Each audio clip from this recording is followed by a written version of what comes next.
Price the Lord. യേശുക്രിസ്തുവിൻ്റെ പുതിയ നിയമരക്ഷയുടെ ഉപദേശം എന്ന വാട്സാപ്പ് ഗ്രൂപ്പിൽ നിത്യജീവമൊഴികൾ എന്ന പ്രസംഗ പരമ്പരയിൽ കടന്നു വരുവാനും സംസാരിക്കാനും കൃപാലുവായ ദൈവം ഒരു പ്രാവശ്യം കൂടെ ജീവിതത്തിൽ ഇടയാക്കിയനായ ദൈവത്തെ സ്തുതിക്കുന്നു. ഗ്രൂപ്പിൻ്റെ അഡ്മിന്മാർക്കും ഗ്രൂപ്പിൽ ശ്രവിക്കുന്ന എല്ലാ സൗരസൗരന്മാർക്കും യേശുക്രിസ്തുവിൻ്റെ നാമത്തിൽ വന്ദനം അറിയിക്കുന്നു. ഈ ഗ്രൂപ്പ് വഴിയായി നിങ്ങൾ 4 ഭാഷകളിൽ സുവിശേഷം കേട്ടുകൊണ്ടിരിക്കുന്നു. ആ സുവിശേഷം യേശുക്രിസ്തുവിൻ്റെ അപ്പോസ്തലന്മാരും സുവിശേഷിച്ച അതേ സുവിശേഷം കേട്ടുകൊണ്ടിരിക്കുന്നു. ഈ കേൾക്കുന്ന മെസ്സേജ് കേട്ടതിന് ശേഷം ഒരിക്കലും ഞങ്ങൾ ഈ സത്യം അറിഞ്ഞില്ല, കേട്ടില്ല എന്നുള്ള ഒരു എക്സ്ക്യൂസ് നിങ്ങൾക്ക് പറയാതിരിക്കത്തക്കവണ്ണം വളരെ കൃത്യമായി രക്ഷയ്ക്ക് വേണ്ടിയുള്ള സുവിശേഷമാണ് നിങ്ങൾ കേട്ടുകൊണ്ടിരിക്കുന്നത്.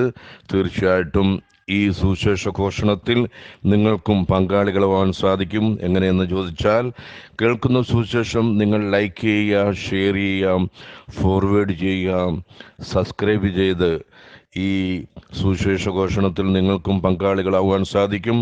ബൈബിളിൽ പറയുന്നു, എൻ്റെ നാമത്തിനു വേണ്ടി ഒരു ഗ്ലാസ് പച്ചവെള്ളം കൊടുത്താൽ അതിന് പ്രതിഫലം ദൈവം തരും. എങ്കിൽ തീർച്ചയായിട്ടും ഈ സുവിശേഷ ഘോഷണത്തിൽ നിങ്ങൾക്കും പങ്കാളികളായി ഈ സുവിശേഷം പ്രചരിക്കുവാൻ ഈ ഗ്രൂപ്പിൽ കൂടെ നിങ്ങളുടെ പ്രവർത്തനം മൂലം സാധിക്കും. അത് കൃപാലുവായ ദൈവം നിങ്ങളെ അനുഗ്രഹിക്കുന്ന വിഷയമാകുന്നു എന്ന് ഞാൻ ഓർപ്പിക്കുന്നു. അതുകൊണ്ട് കേൾവിക്കാരായിരിക്കുന്ന എല്ലാവർക്കും ഒരു പ്രാവശ്യം കൂടെ യേശുക്രിസ്തുവിൻ്റെ നാമത്തിൽ സ്നേഹവന്ദനം അറിയിച്ചുകൊണ്ട് ഈ സന്ധ്യാ മെസ്സേജിലേക്ക് കടക്കുവാൻ താല്പര്യപ്പെടുന്നു. കൃപാലുവായ ദൈവം നിങ്ങളുടെ ഹൃദയങ്ങളെ തുറക്കണം. പരിശുദ്ധാത്മാവിൻ്റെ ശക്തി നിങ്ങൾ അറിയണം. നിങ്ങൾ ദൈവസന്നിധിയിൽ പ്രാർത്ഥിക്കണം, ധ്യാനിക്കണം. വർഷങ്ങളായി കേട്ടുകൊണ്ടിരിക്കുന്നു ഈ മെസ്സേജുകൾ. ഞങ്ങളുടെ ജീവിതത്തിൽ എന്തെങ്കിലും മാറ്റം സംഭവിച്ചോ, മാറ്റം സംഭവിക്കണമോ? ഞങ്ങൾ അറിയാത്ത കാര്യങ്ങൾ കേൾക്കുന്നുണ്ടല്ലോ. ആ കാര്യങ്ങൾ അറിഞ്ഞ് ഇവിടെ കേൾക്കുന്നതായ വാക്യങ്ങൾ, ഉദ്ധരിക്കുന്നതായ വാക്യങ്ങൾ അത് ബൈബിളിൻ്റെ വ്യവസ്ഥയിൽ ഉള്ളതാണോ, അതോ ഏതെങ്കിലും സഭയുടെ അടിസ്ഥാനത്തിലുള്ളതാണോ എന്ന് ചിന്തിച്ച് തീർച്ചയായിട്ടും ഈ ലോകത്തിലെ നിർമ്മിക്കപ്പെട്ട മനുഷ്യനിർമ്മിതമായ ഉപദേശങ്ങളല്ല, പിന്നെയോ ദൈവവചനത്തിൽ എന്തു പറയുന്നു അത് കേട്ടനുസരിക്കുവാൻ, ദൈവത്തിൻ്റെ ആലോചനകൾ നിവർത്തിക്കുവാൻ എന്നെ അതിനിടയാക്കണമേ എന്ന് പ്രാർത്ഥിച്ചുകൊണ്ട് ഈ മെസ്സേജുകൾ നിങ്ങൾ ഈ ദിവസങ്ങളിൽ കേൾക്കുകയും നിങ്ങളുടെ സമാധാനത്തിനുള്ളത്, നിങ്ങളുടെ രക്ഷയ്ക്കുള്ളത് വേണ്ടി നിങ്ങൾ കരുതുകയും ചെയ്യണമേ എന്ന് അപേക്ഷിക്കുന്നു. Praise Lord. കഴിഞ്ഞ ദിവസങ്ങളിൽ ഞാൻ സംസാരിച്ച വിഷയമായിരുന്നു തിരഞ്ഞെടുക്കപ്പെട്ടവർ. Praise Lord. Matthew chapter 22:14 is saying, "For many are called, but few are chosen." അനേകർ വിളിക്കപ്പെട്ടിട്ടുണ്ട്, പക്ഷേ തിരഞ്ഞെടുക്കപ്പെട്ടവർ ചുരുക്കമാകുന്നു. ഞാൻ അതേപ്പറ്റി പറയുകയുണ്ടായി. കാലാകാലങ്ങളിൽ ആദാം മുതൽ ദൈവം കാലാകാലങ്ങളിൽ പ്രവാചകന്മാരെയും ദൈവദാസന്മാരെയും ദൂതന്മാരെയും രാജാക്കന്മാരെയും ന്യായാധിപന്മാരെയും എല്ലാം തിരഞ്ഞെടുത്തു. ദൈവത്തിൻ്റെ ആലോചനകൾ കേൾക്കുവാനും ദൈവസന്നിധിയിൽ വരുവാനും എല്ലാ കാലയളവിൽ ദൈവം പ്രവർത്തിച്ചിട്ടുണ്ട്. അതുപോലെ തന്നെ പുതിയ നിയമത്തിലും നമുക്ക് കാണുവാൻ സാധിക്കും ദൈവം തിരഞ്ഞെടുത്തവരെ. പഴയ നിയമത്തിൽ ഇസ്രായേലിൻ്റെ വിടുവിക്കാൻ വേണ്ടി മോശയെ തിരഞ്ഞെടുത്തു. ആ മോശ മുഖാന്തരമായിട്ട് കൽപ്പനകളും പ്രമാണങ്ങളും ദൈവം കൊടുക്കുകയുണ്ടായി തൻ്റെ ജനത്തിന് വേണ്ടി അത് പാലിക്കുവാൻ. അങ്ങനെ പാലിക്കപ്പെടാത്തവർ ജനത്തിൻ്റെ ഇടയിൽ നിന്ന് ഛേദിക്കപ്പെടും എന്ന് അവിടെ കാണുവാൻ സാധിച്ചിരുന്നു. Price the Lord. അതിനുവേണ്ടി യഹോവയായ ദൈവം മോശയെ മലയുടെ മുകളിലേക്ക് വിളിച്ച് ജനത്തിന് വേണ്ട കൽപ്പനകൾ കൊടുത്തു, പ്രമാണങ്ങൾ, ചട്ടങ്ങൾ കൊടുത്തു എന്ന് കാണുവാൻ സാധിക്കും.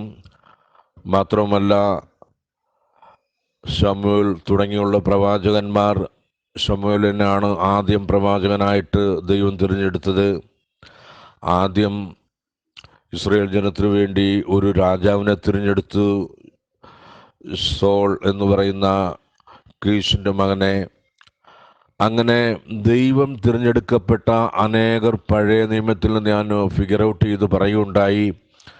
അതിൻ്റെ കഴിഞ്ഞ 3 പാർട്ടുകളിലുള്ള മെസ്സേജുകൾ JCNDSD യൂട്യൂബ് ചാനലിൽ നിങ്ങൾക്ക് ശ്രവിക്കാവുന്നതാകുന്നു.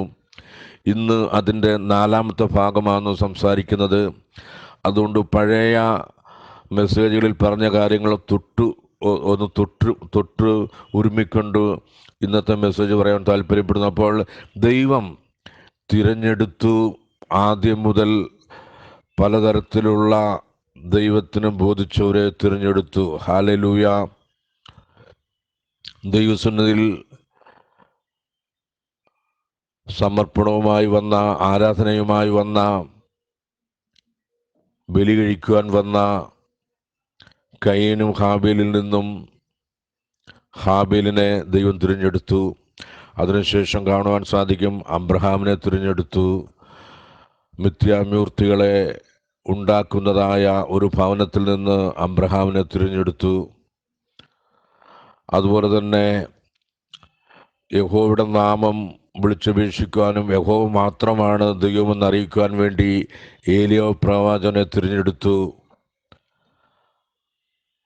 ബാലിൻ്റെ ദേവന്മാരെ നമസ്കരിച്ചവരെയും അതിനെ ആരാധിക്കുകയും ചെയ്ത 450 പ്രവാചകന്മാരെ ഏലിയാവ് കിദ്രോൻ തോട്ടിൽ കൊണ്ടുപോയി വാളിൻ്റെ വായ്ത്തലയാൽ കൊന്നുകളഞ്ഞു. എന്തുകൊണ്ടെന്നാൽ അത്രമാത്രം യഹോവയോടുള്ള ഭക്തിയും യഹോവ മാത്രമാണ് ജീവിക്കുന്ന ദൈവമെന്ന് ഏലിയാവ് വെളിപ്പെടുത്തി.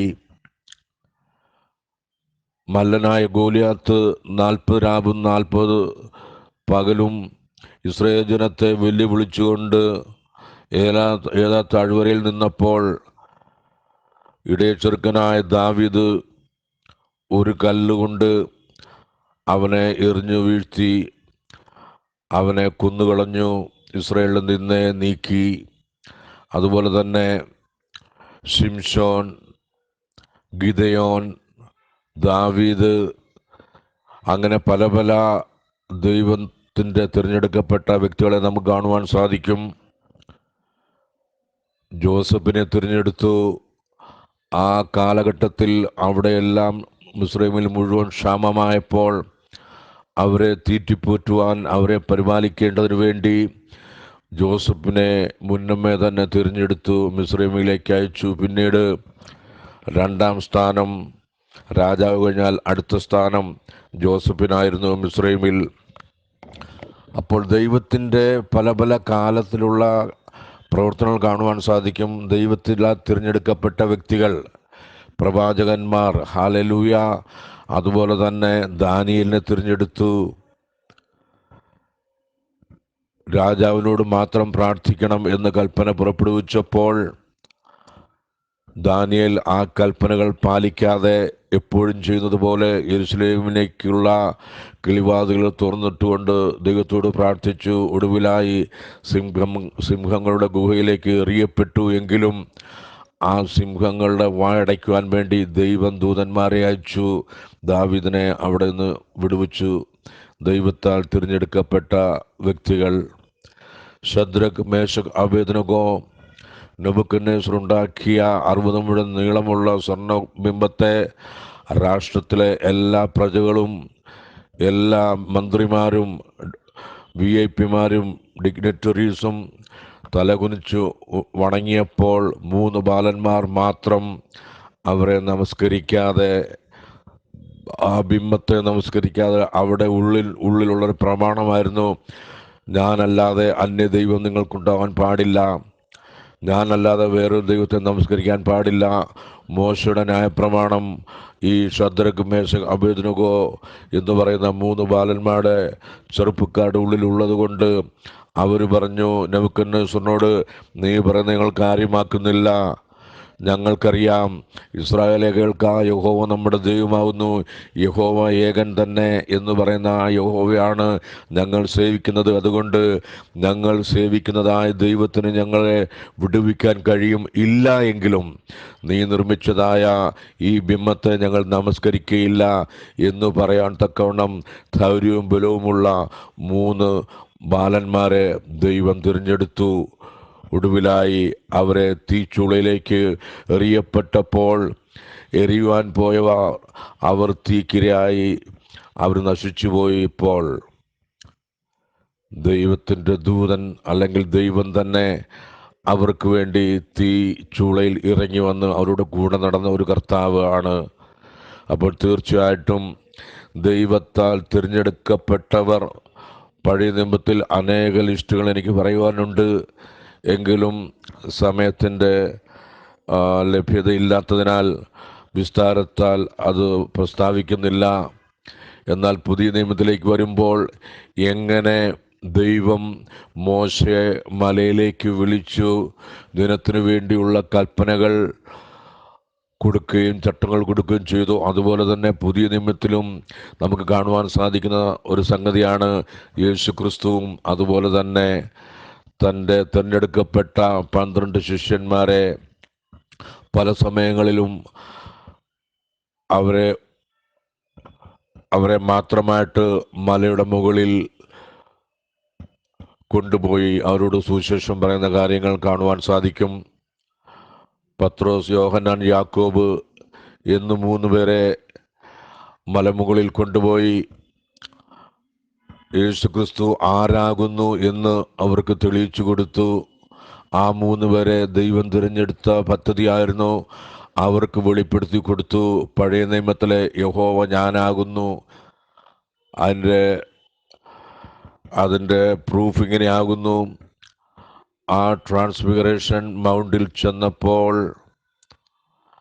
മോശയും ഏലിയാവും വലിയ തേജസ്സിങ്കൽ യേശുക്രിസ്തുവിൻ്റെ രൂപം മാറി അവർ അവനോട് സംസാരിച്ചത് തീർച്ചയായിട്ടും യഹോവയോടായിരുന്നു എന്ന് മനസ്സിലാക്കണം നമ്മൾ. കാര്യം എന്തുകൊണ്ടെന്നാൽ ഈ ശിഷ്യന്മാർ കാണുമ്പോൾ മോശയെയും ഏലിയാവിനെയും കണ്ടു, അവൻ്റെ നിര്യാണത്തെക്കുറിച്ച് സംസാരിക്കുന്നു എന്ന് മനസ്സിലായി എന്ന് ബൈബിളിൽ രേഖപ്പെടുത്തിയിരിക്കുന്നു. അപ്പോൾ തീർച്ചയായിട്ടും മോശയുടെയും ഏലിയാവിൻ്റെയും ദൈവമാരായിരുന്നു, അത് യഹോവയായ ദൈവമായിരുന്നു.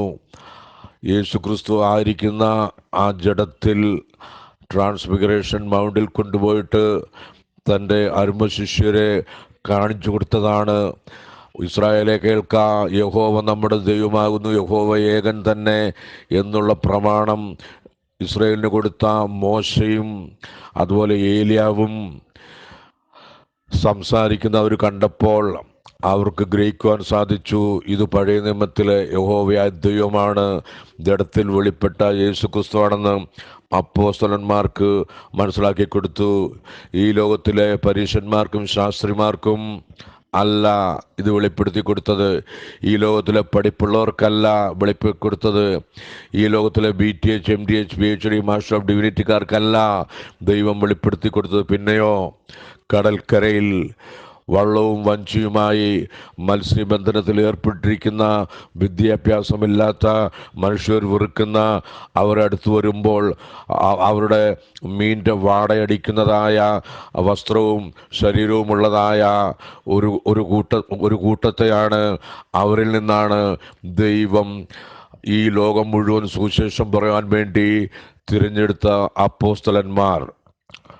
അതുകൊണ്ട് മനസ്സിലാക്കണമേ, വിളിക്കപ്പെട്ടവർ അനേകരുണ്ട്, പക്ഷേ തിരഞ്ഞെടുക്കപ്പെട്ടവർ ചുരുക്കമാകുന്നു. കത്തോലിക്ക മുതൽ തൃത്വ പെന്തക്കോസ്ത് വരെയുള്ളവർ പറയും, ഞങ്ങൾ ദൈവത്തിൻ്റെ വിളി കേട്ടു, ഞങ്ങൾ കാഴ്ച കണ്ടു, പ്രകാശം കണ്ടു, ദർശനം ലഭിച്ചു, ശബ്ദം കേട്ടു എന്നൊക്കെ പലരും സാക്ഷ്യങ്ങൾ പറയുന്ന കേട്ടിട്ടുണ്ടായിരിക്കും. ഞങ്ങൾ സ്വർഗത്തിൽ പോയി, നരകത്തിൽ പോയി, നരകം കാണിച്ചു, സ്വർഗം കാണിച്ചു. ഇതെല്ലാം അനേകർ വിളിക്കപ്പെട്ടവരുടെ സാക്ഷ്യം നമുക്ക് കേൾക്കുവാൻ സാധിക്കും. എന്നാൽ തിരഞ്ഞെടുക്കപ്പെട്ടവരാണോ? പ്രൈസ് ദി ലോർഡ് എന്നാണ് നമ്മൾ ചിന്തിക്കേണ്ടത്.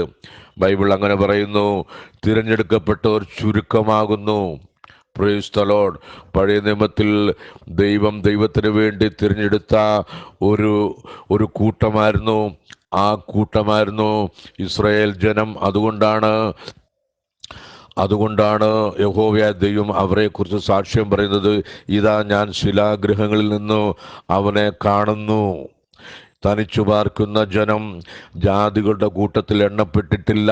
അങ്ങനെയെങ്കിൽ ഇസ്രായേൽ ജനം ഇസ്രായേൽ ജനത്തിൻ്റെ ചുറ്റും ഈ ലോകത്തിലുള്ള അനേക ജാതികളും രാജാക്കന്മാരും ഉണ്ടായിരുന്നപ്പോൾ അവിടെ നിന്ന് വിഭിന്നമായി ചെറിയൊരു കൂട്ടത്തെ ദൈവം തിരഞ്ഞെടുത്തു മാറ്റിയ ആ സന്തതിയാകുന്നു അബ്രഹാമിനോട് വാഗ്ദത്തം ചെയ്ത ഞാൻ നിന്റെ സന്തതിയെ ആകാശത്തിലെ നക്ഷത്രങ്ങളെപ്പോലെയും കടൽക്കരയിലെ മണലിനെ പോലെയും ആക്കും. നിനക്കത് എണ്ണുവാൻ സാധിക്കുമോ? അപ്രകാരം നിന്റെ സന്തതികളെ ആക്കുമെന്നുള്ള ആ പ്രോമിസ്, ആ വാഗ്ദത്തത്തിൻ്റെ നിവൃത്തിയാണ് ഇന്ന് നമ്മൾ കാണുന്ന ഈ ഇസ്രായേൽ രാഷ്ട്രം. ലോകത്തെ മുഴുവൻ കിടുകിട വിറപ്പിച്ചുകൊണ്ട് ആരെയും കൂസാതെ വണ്ണം, ആരുടെയും മുമ്പിൽ മടക്കാതെ വണ്ണം, ഏത് രാജ്യത്തിൻ്റെയും കാര്യങ്ങൾ അവരുടെ മേൽ ചെലുത്താതെ വണ്ണം സ്വന്തമായിട്ട് സിംഹത്തെ പോലെ ഗർജിക്കുകയും തലയുയർത്തി നിൽക്കുകയും ചെയ്യുന്ന ഒരു ജനതയെ നമുക്ക് കാണുവാൻ സാധിക്കും. വാഗ്ദത്ത ജനം, അതാണ് ദൈവം തിരഞ്ഞെടുത്തത്. പക്ഷേ അവർ ചുരുക്കമാണ്. നമ്മുടെ കേരളത്തിൻ്റെ അത്രയും പോലും വിസ്തീർണമില്ലാത്ത ഒരു രാഷ്ട്രമാണ് ഇസ്രായേൽ എന്ന രാഷ്ട്രം. ഒറ്റ ദിവസം കൊണ്ട് ഒരു രാഷ്ട്രത്തെ ഉണ്ടാക്കുവാൻ സ്വർഗസ്ഥനായ ദൈവത്താൽ കഴിഞ്ഞു. എന്തുകൊണ്ടെന്നാൽ അവർ തിരഞ്ഞെടുക്കപ്പെട്ടവരായിരുന്നു. Praise the Lord. ഈ പുതിയ നിയമത്തിലേക്ക് വരുമ്പോൾ നിങ്ങൾ തിരഞ്ഞെടുക്കപ്പെട്ട ഒരു വ്യക്തിയാകുന്നുവോ? യേശു ക്രിസ്തുവിനാൽ സ്വർഗരാജ്യത്തിൽ പ്രവേശിക്കുവാൻ നിങ്ങൾ തിരഞ്ഞെടുക്കപ്പെട്ട ഒരു വ്യക്തിയാണോ സഹോദര സഹോദരി എന്ന് ചിന്തിക്കേണ്ട ആവശ്യമില്ലേ? ക്രിസ്ത്യാനിയുടെ ലേബലായിട്ട് തോമസ് വർഗീസ് അല്ലെങ്കിൽ പല പല പേരുകളിൽ നിങ്ങൾ അറിയുന്നു. പറയുമ്പോൾ ക്രിസ്ത്യാനിയാണ്, പേരുകൊണ്ട് ക്രിസ്ത്യാനിയാണ്. വർഷങ്ങളായിട്ട് ഈ ലോകത്തിൽ സ്ഥാപിച്ച സഭകളുടെ പ്രമാണത്തിലും ചട്ടങ്ങളിലും കൂടുകളിലും നിങ്ങൾ ആയിട്ട് വചനം പഠിക്കാതെ, വചനം ഗ്രഹിക്കാതെ, ഒരു ട്രഡീഷണലായിട്ട് നിങ്ങൾ ഒരു ക്രിസ്ത്യാനിയായി ഇരിക്കുന്നുവെങ്കിൽ തീർച്ചയായിട്ടും നിങ്ങൾ തിരഞ്ഞെടുക്കപ്പെട്ടവരുടെ കൂട്ടത്തിൽ അല്ല എന്ന് വളരെ വ്യക്തമായി ബൈബിളിൽ തെളിയിക്കുവാൻ എനിക്ക് സാധിക്കും. ഒരുപക്ഷെ ഇത് കേൾക്കുമ്പോൾ നിങ്ങൾക്ക് പ്രയാസമോ ഇറിറ്റേഷനോ ഉണ്ടാവും. അത് സാരമില്ല. എന്തുകൊണ്ടെന്നാൽ ബൈബിൾ പറയുന്നു, വിളിക്കപ്പെട്ടവർ അനേകരാണ്, എന്നാൽ തിരഞ്ഞെടുക്കപ്പെട്ടവർ ചുരുക്കം. അങ്ങനെയാണെങ്കിൽ യേശു ക്രിസ്തു പറഞ്ഞ ഒരു കാര്യം കൂടെ വായിക്കുവാൻ ഞാൻ താല്പര്യപ്പെടുന്നു. യോഹന്നാന്റെ സുവിശേഷം 15-ാം അധ്യായം 16-ാം വാക്യമാകുന്നു. നിങ്ങൾ ശ്രദ്ധിച്ചാലും നിങ്ങൾ തിരഞ്ഞെടുക്കപ്പെട്ടവരാണോ എന്നുള്ള ക്വസ്റ്റ്യൻ്റെ മുമ്പിൽ നിങ്ങൾക്ക് തീരുമാനിക്കാം, ഞാൻ തിരഞ്ഞെടുക്കപ്പെട്ടവനാകുന്നു. ഏത് പ്രമാണത്തിലായിരിക്കണം? അതിൻ്റെ യാർഡ് സ്റ്റിക്ക്, അതിൻ്റെ മെഷറിംഗ് സ്റ്റിക്ക് ബൈബിൾ ആധാരമായിരിക്കണം. യേശു ക്രിസ്തു ഇങ്ങനെ പറയുന്നു. യോഹന്നാന്റെ സുവിശേഷം 15-ാം അധ്യായം 16-ാം വാക്യം പറയുന്നു, you have not chosen me but I have chosen you. എൻ്റെ പ്രിയ സഹോദരന്മാരെ, നിങ്ങൾക്ക് വളരെ അഹങ്കാരം ചിലപ്പോൾ കാണും. ഞാനൊരു ക്രിസ്ത്യാനിയാണ്. അതിൽ ഞെളിയേണ്ട കാര്യമില്ല. എന്തുകൊണ്ടെന്നാൽ നീ അല്ല ദൈവത്തെ തിരഞ്ഞെടുത്തത്. പിന്നെയോ നീ ദൈവത്തിലായിരിക്കുന്നുവെങ്കിൽ, നീ ദൈവത്തിൻ്റെ മകനും മകളുമായിരിക്കുന്നുവെങ്കിൽ അത് ദൈവത്തിൻ്റെ കൃപ, ഗ്രേസ് മാത്രമാകുന്നു. അതുകൊണ്ടാണ് ഇവിടെ യേശു ക്രിസ്തു പറഞ്ഞത്, you have not chosen me but I have chosen you. ഇത് ശിഷ്യന്മാരെ കുറിച്ച് യേശു ക്രിസ്തു പറയുന്ന ഒരു വാക്യമാകുന്നു. ഇവിടെ എന്തു പറയുന്നു? I have chosen you and ordain you that you should go and bring forth fruit and that your fruit should remain. ഞാൻ നിങ്ങളെ തിരഞ്ഞെടുത്തു, നിങ്ങൾ പോയി ഫലം കായ്ക്കുവാനും ആ ഫലം നിങ്ങളിൽ നിലനിർത്തുകയും ചെയ്യണം. അങ്ങനെയെങ്കിൽ യേശു ക്രിസ്തു ഏതു തരത്തിലുള്ള ഫലമാകുന്നു ശിഷ്യന്മാരിൽ നിന്ന് പ്രതീക്ഷിച്ചത്? What kinds of fruits Jesus was desiring them to bear in their life. അപ്പോൾ നമുക്ക് മനസ്സിലാക്കുവാൻ സാധിക്കും, യേശു ക്രിസ്തു ഈ മുക്കുവന്മാരായിരിക്കുന്നവരെ തിരഞ്ഞെടുത്ത്, ടാക്സ് കളക്ടേഴ്സിനെ തിരഞ്ഞെടുത്ത് അവരെ പറഞ്ഞിരിക്കുന്നത്, നിങ്ങൾ പോയി ഫലം കായ്ക്കണം. ഏത് തരത്തിലുള്ള ഫലമാകുന്നു യേശു ക്രിസ്തു ഇവരിൽ നിന്ന് പ്രതീക്ഷിച്ചത്? അവരുടെ ഫലങ്ങൾ പുറപ്പെടുവിച്ചതാണ് അവർ പറഞ്ഞു, യേശുക്രിസ്തു അവർക്ക് അധികാരം കൊടുത്തു രോഗികളെ സൗഖ്യമാക്കുവാൻ, ഭൂതങ്ങളെ പുറത്താക്കുവാൻ, മരിച്ചവരെ ഉയർപ്പിക്കുവാൻ, അത്ഭുതങ്ങൾ അടയാളങ്ങൾ ചെയ്യുവാൻ ഉള്ള ഈ ഫലങ്ങളെല്ലാം അവർ പുറപ്പെടുവിച്ചു അവരുടെ സുവിശേഷ പ്രസംഗ ഘോഷണത്തിൽ. അവരെവിടെയൊക്കെ പോകുന്നുവോ അവിടെയെല്ലാം രോഗികൾ സൗഖ്യമായി, ഭൂതങ്ങൾ വിട്ടുപോയി. ഈവൻ പത്രോസ് പോകുമ്പോൾ അവൻ്റെ നിഴൽ തട്ടി രോഗികൾ സൗഖ്യമായി എന്ന് ബൈബിൾ കാണുവാൻ സാധിക്കും. ഈവൻ യേശുക്രിസ്തുവിൻ്റെ കാര്യത്തിൽ പോലും അങ്ങനെ ഒരു സംഭവം ബൈബിളിൽ രേഖപ്പെടുത്തിയിട്ടില്ല. എന്നാൽ അപ്പോസ്തലന്മാർക്ക് പ്രത്യേകാൽ പത്രോസ് പോകുമ്പോൾ പത്രോസിന് നിഴൽ തട്ടുവാനെങ്കിലും രോഗികൾ കാത്തിരുന്നതായി കാണുവാൻ സാധിക്കും. അങ്ങനെ നിഴൽ തട്ടിയ അനേകർ സൗഖ്യമായി എന്ന് കാണുവാൻ സാധിക്കും. അപ്പോൾ തീർച്ചയായിട്ടും യേശുക്രിസ്തു അപ്പോസ്തലന്മാരെ തിരഞ്ഞെടുത്തത് ഏതു ഫലങ്ങൾക്ക് അയക്കുവാനാണ്? അവർ രോഗികളെ സൗഖ്യമാക്കുവാൻ, ഭൂതങ്ങളെ പുറത്താക്കുവാൻ, മരിച്ചവരെ ഉയർപ്പിക്കുവാൻ, അത്ഭുതങ്ങൾ അടയാളങ്ങൾ നടക്കുവാൻ, ഇതെല്ലാം നമുക്ക് കാണുവാൻ സാധിക്കും. എന്നാൽ ഏറ്റവും പ്രധാനമായിട്ടുള്ള വിഷയത്തിന് വേണ്ടി ഏതു ഫലമാകുന്നു യേശുക്രിസ്തു അപ്പോസ്തലന്മാരിന് പ്രതീക്ഷിച്ചത്?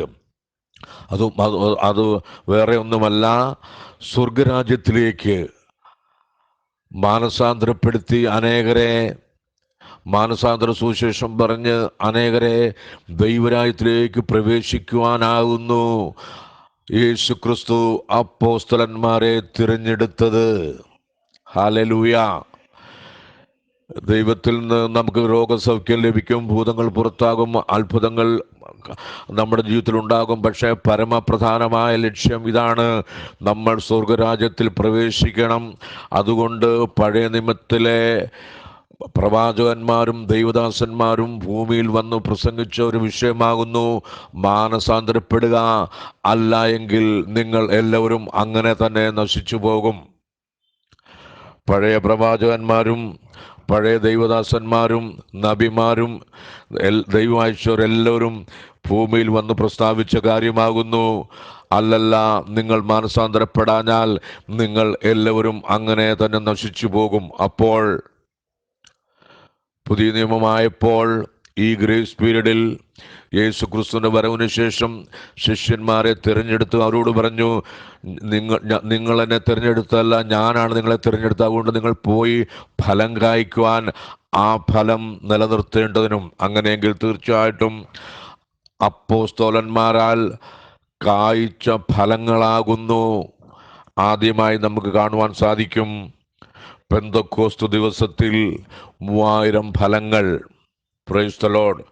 ഞാൻ നേരത്തെ പറഞ്ഞതുപോലെ ഫലം കായ്ക്കുക എന്ന് പറഞ്ഞാൽ അത്ഭുതങ്ങളോ അടയാളങ്ങളോ രോഗശാന്തിയോ ഭൂതശാന്തിയോ അല്ല യേശുക്രിസ്തു ഉദ്ദേശിച്ചത്. അനുദാഹരണമാണ്, ഒരു പ്രാവശ്യം ശിഷ്യന്മാർ ഭൂതങ്ങളെ പുറത്താക്കിയതിന് ശേഷം യേശുക്രിസ്തുവിൻ്റെ മുമ്പിൽ വന്നു വളരെ ഗർവത്തോടുകൂടെ പറയായി, ഭൂതങ്ങൾ ഞങ്ങൾക്ക് കീഴടങ്ങുന്നു. അപ്പോൾ യേശുക്രിസ്തു എന്താണ് പറഞ്ഞത്? ഭൂതങ്ങൾ നിങ്ങൾക്ക് കീഴടങ്ങുന്നതിലല്ല, നിങ്ങളുടെ പേർ സ്വർഗത്തിൽ എഴുതിയിരിക്കുന്നത് കൊണ്ട് നിങ്ങൾ സന്തോഷിപ്പീൻ. അതുകൊണ്ട് എന്നെ കേൾക്കുന്ന മാന്യ ശ്രോതാക്കളെ, സഹോദരി സഹോദരന്മാരെ, നിങ്ങളുടെ രോഗശാന്തിയോ ഭൂതശാന്തിയോ നിങ്ങളുടെ കടഭാരമോ മാറി അക്ഷരീയമായിട്ടുള്ള ഏതെങ്കിലും കാര്യങ്ങൾ ലോകത്തിൽ സമ്പാദിക്കുന്നതോ നേടുന്നതോ അല്ല വലിയ കാര്യം. അതല്ല ദൈവം ആഗ്രഹിക്കുന്ന ഫലം. ദൈവം ആഗ്രഹിക്കുന്ന ഫലം നിങ്ങൾ മാനസാന്തരപ്പെട്ട് നിങ്ങളുടെ പാപങ്ങളുടെ മോചനത്തിനായി ഓരോരുത്തൻ യേശുക്രിസ്തുവിൻ്റെ നാമത്തിൽ സ്നാനമേൽപ്പീൻ എന്ന് പ്രസ്താവിച്ചപ്പോൾ ആ പ്രസ്താവന കേട്ട് 3000 പേർ 1-ാം നൂറ്റാണ്ടിൽ യെരുശലേമിൽ പെന്തക്കോസ്തു ദിവസം ദൈവരാജ്യത്തിലേക്ക് പ്രവേശിച്ചു, ദൈവസഭയിലേക്ക് ചേർന്നു. അതാകുന്നു അപ്പോസ്തലന്മാരാൽ യേശുക്രിസ്തു ഉദ്ദേശിച്ച ഫലങ്ങൾ.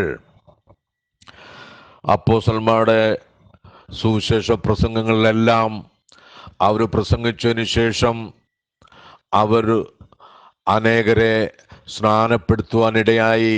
ഏത് നാമത്തിൽ? സ്നാനമെന്ന് പറയുമ്പോൾ ഈ ക്രിസ്ത്യൻഡം, ഈ ക്രിസ്തീയ ഗോളത്തിൽ തന്നെ പല പല സ്നാനങ്ങൾ കാണുവാൻ സാധിക്കും. Sprinkling baptism, infant baptism, baptism under flag, baptism in the titles father, son and holy ghost, baptism in the name of Jesus Christ. അപ്പോൾ 5 തരത്തിലുള്ള സ്നാനങ്ങൾ ക്രിസ്ത്യരുടെ ഇടയിൽ തന്നെ കാണുമ്പോൾ നമുക്ക് മനസ്സിലാക്കേണ്ട ഒരു വിഷയമാകുന്നു. ഏത് ക്രിസ്തീയ വിഭാഗക്കാരും അംഗീകരിക്കുന്ന ഒരു വിഷയമാണ് സ്നാനം. എന്നാൽ ആ സ്നാനം ബൈബിൾ പ്രകാരം നിങ്ങൾ ഏറ്റിരിക്കുന്നുവോ ഇല്ലയോ എന്ന് ബൈബിളിലെ വാക്യങ്ങൾ അനുസരിച്ച് നിങ്ങൾ വായിച്ചു മനസ്സിലാക്കി തീർച്ചയായിട്ടും വിശ്വാസം ഒന്ന്, സ്നാനമൊന്ന്, ദൈവം ഒരുവൻ എന്ന് പറയുന്ന ആ കാറ്റഗറിയിലേക്ക് നിങ്ങൾ വരണം. എന്തുകൊണ്ടെന്നാൽ ദൈവം തിരഞ്ഞെടുത്ത അപ്പോസ്തലന്മാരാൽ പുറപ്പെടുവിച്ച ഫലം 1-ാം നൂറ്റാണ്ടിൽ പെന്തക്കോസ്ത് ദിവസം അവർ പ്രസ്താവിച്ചു. ആ പ്രസ്താവന കേട്ട് 3000 പേരുടെ ഹൃദയത്തിൽ കുത്തുകൊണ്ട് അവർ ചോദിക്കുകയാണ്, സഹോദരന്മാരായ പുരുഷന്മാരെ, ഞങ്ങൾ എന്തു ചെയ്യണം? അപ്പോൾ പത്രോസ് പറഞ്ഞത്, നിങ്ങൾ മാനസാന്തരപ്പെട്ട് നിങ്ങളുടെ പാപങ്ങളുടെ മോചനത്തിനായി ഓരോരുത്തൻ പിതാവിൻ്റെയും പുത്രൻ്റെയും പരിശുദ്ധാത്മാവിൻ്റെയും നാമത്തിൽ എന്ന് മത്തായിയുടെ 28:19 പറയുന്ന കൽപ്പന അവിടെ റിപ്പീറ്റ് ചെയ്തു പത്രോസ് പറഞ്ഞില്ല. എന്നാൽ യേശുക്രിസ്തു അവരോട് പറഞ്ഞിരുന്നു, ഇപ്പോൾ ഞാൻ 3.5 വർഷക്കാലം അവിടെ കൂടി ഇരുന്നപ്പോൾ അവരോട് പറയുണ്ടായി, ഞാൻ ഇപ്പോൾ പറയുന്ന കാര്യങ്ങൾ പലതും നിങ്ങൾക്ക് ഗ്രഹിക്കുവാൻ സാധ്യമല്ല. എന്നാൽ പരിശുദ്ധാത്മാവ് വരുമ്പോൾ സകല സത്യത്തിലേക്ക് വഴിനടത്തുകയും ഞാൻ പറഞ്ഞതൊക്കെ നിങ്ങളെ ഓർമ്മപ്പെടുത്തുകയും ചെയ്യും. അങ്ങനെയെങ്കിൽ തീർച്ചയായിട്ടും പരിശുദ്ധാത്മാവ് 1-ാം നൂറ്റാണ്ടിൽ പെന്തക്കോസ്ത് ദിവസം വന്നപ്പോൾ, അല്ലെങ്കിൽ അവരെ ഓർമ്മപ്പെടുത്തി പിതാവിൻ്റെയും പുത്രൻ്റെയും പരിശുദ്ധാത്മാവിൻ്റെ നാമം യേശു ക്രിസ്തു ആകുന്നു എന്ന് അവരെ ഓർമ്മപ്പെടുത്തി. അല്ലെങ്കിൽ പരിശുദ്ധാത്മാവിനാൽ അവർക്ക് ആ സത്യം ലഭിച്ചു. അതുകൊണ്ട് ആ പത്രോസ് പ്രസംഗിച്ചു ആദ്യത്തെ പ്രസംഗത്തിൽ, നിങ്ങൾ മാനസാന്തരപ്പെട്ട് നിങ്ങളുടെ പാപങ്ങളുടെ മോചനത്തിനായി ഓരോരുത്തൻ യേശു ക്രിസ്തുവിൻ്റെ നാമത്തിൽ സ്നാനമേൽപ്പീൻ, എന്നാൽ കണ്ടീഷൻ പരിശുദ്ധാത്മാവ് എന്ന ദാനം ലഭിക്കും. അതുകൊണ്ട് യേശുക്രിസ്തുവിൻ്റെ നാമത്തെ തള്ളിക്കളഞ്ഞുകൊണ്ട്, യേശുക്രിസ്തുവിൻ്റെ നാമത്തെ പുച്ഛിച്ചുകൊണ്ട്, നിരാകരിച്ചുകൊണ്ട്, അത് ദുരുപദേശമാണ്, അത് യേശുനാമക്കാരുടെ ഉപദേശമാണ് എന്ന് പരിഹസിക്കുകയും നിന്ദിക്കുകയും അതിനെ തള്ളിപ്പറയുകയും മനഃപൂർവ്വമായിട്ട് അതിനെ ഉപേക്ഷിക്കുകയും അതിനെ കളിയാക്കുകയും ചെയ്യുന്ന ഓരോ വ്യക്തികളോടും ഞാനിപ്പോൾ അറിയിക്കുന്ന ഒരു വിഷയമാണ്. സുവിശേഷപ്രകാരം നിങ്ങൾ തിരഞ്ഞെടുക്കപ്പെട്ട ഒരു വ്യക്തിയാണെങ്കിൽ തീർച്ചയായിട്ടും നിങ്ങൾ ആ സുവിശേഷമാണ് കേൾക്കേണ്ടത്. എന്തുകൊണ്ടെന്നാൽ ആദ്യത്തെ ഫലം യേശുക്രിസ്തുവിൻ്റെ ഇഷ്ടപ്രകാരം പത്രോസിൽ കൂടെ അവരുടെ കൂടെ ഉണ്ടായിരുന്ന അപ്പോസ്തലന്മാരിൽ കൂടെ പുറപ്പെടുവിച്ച ഫലമാകുന്നു. 3000 ഫലങ്ങൾ. അവർ മാനസാന്തരപ്പെട്ട് യേശുക്രിസ്തുവിൻ്റെ നാമത്തിൽ സ്നാനമേറ്റ് അപ്പോസ്തലന്മാരുടെ ഉപദേശം കേട്ട് അപ്പം നുറുക്കി പ്രാർത്ഥന കഴിച്ചു വന്ന അവരെ ദൈവത്തിന് സപ്പോർട്ട് ചേർത്തു. അതാണ് ആദ്യ ഫലങ്ങൾ. ഈ സുവിശേഷം മുഖാന്തരമായിട്ട് അവർ ദൈവത്തിൻ്റെ രാജ്യത്തിലേക്ക് നേടിക്കൊടുത്തത്. അങ്ങനെയാണെങ്കിൽ ആ ഫലങ്ങളിൽ നിങ്ങൾ ഒന്നാകുന്നുവോ? ഈ സുവിശേഷമല്ലേ സത്യം? ഈ സുവിശേഷമല്ലേ പ്രമാണിക്കേണ്ടത്? ഇത് അപ്പോസ്തലന്മാർ 1-ാം നൂറ്റാണ്ടിൽ പെന്തക്കോസ്ത് ദിവസം പ്രസ്താവിച്ച 3000 ഫലങ്ങളെക്കുറിച്ച് പറഞ്ഞ് കേട്ടപ്പോൾ ആ ഫലങ്ങളിൽ നിങ്ങൾ ഒന്നാകുന്നുവോ? അന്ന് മുതൽ ഇന്ന് വരെയും ഇതേ സുവിശേഷം കേട്ട് ഇതേ പ്രമാണത്തിൽ മാനസാന്തരപ്പെട്ട് യേശുക്രിസ്തുവിന്റെ നാമത്തിൽ സ്നാനപ്പെടുന്ന ഒരു വ്യക്തിക്കാണ് പാപത്തിന് മോചനം ലഭിക്കുന്നത്. അവർ അപ്പോസ്തലന്മാരുടെ ഉപദേശം കേട്ട് അപ്പം നുറുക്കി പ്രാർത്ഥന കഴിച്ചു പോരുമ്പോൾ ദൈവം അവരെ തിരഞ്ഞെടുത്ത് ദൈവത്തിൻ്റെ സഭയിലേക്ക് ചേർത്ത് നിത്യ സ്വർഗത്തിൽ അവരായിരിക്കുന്നു എന്ന് നിങ്ങൾ മനസ്സിലാക്കണം. അതുകൊണ്ട് എന്നെ കേൾക്കുന്ന മാന്യ ശ്രോതാക്കളെ, സൗരന്മാരെ, നിങ്ങളുടെ രക്ഷയ്ക്ക് വേണ്ടി ഉള്ള സുവിശേഷമാകുന്നു ഞങ്ങൾ ഈ JCNDSD ഗ്രൂപ്പിൽ കൂടെ പ്രസ്താവിക്കുന്നത്. അങ്ങനെയെങ്കിൽ തീർച്ചയായിട്ടും 3000 പേര് തിരഞ്ഞെടുക്കപ്പെട്ടു. ദൈവം തിരഞ്ഞെടുത്ത അവരെ, അതാണ് ആദ്യമായി അപ്പോസ്തലന്മാരിൽ കൂടെ കായ്ച്ച ഫലം. അതേ ഫലം പുറപ്പെടുവിക്കാനാണ് ഞങ്ങൾ JCNDSD കൂടെ നിങ്ങളോട് സംസാരിക്കുന്നത്. അതുകൊണ്ട് തീർച്ചയായിട്ടും കാലങ്ങൾ ദീർഘമാക്കാതെ ഇന്നല്ല നാളെ ആകട്ടെ ഞാൻ ചെയ്യാം, അനുസരിക്കാം എന്ന് പറഞ്ഞുകൊണ്ട് നിങ്ങളുടെ ദിവസങ്ങളെ മാറ്റിവെച്ചാൽ മരണം വെറും ഒരടി മുമ്പിലാണെന്ന് മനസ്സിലാക്കുക. ഏതു സമയം മരണം നമ്മെ പിടിച്ച് നമ്മൾ ലോകത്തുനിന്ന് മാറ്റപ്പെടാം.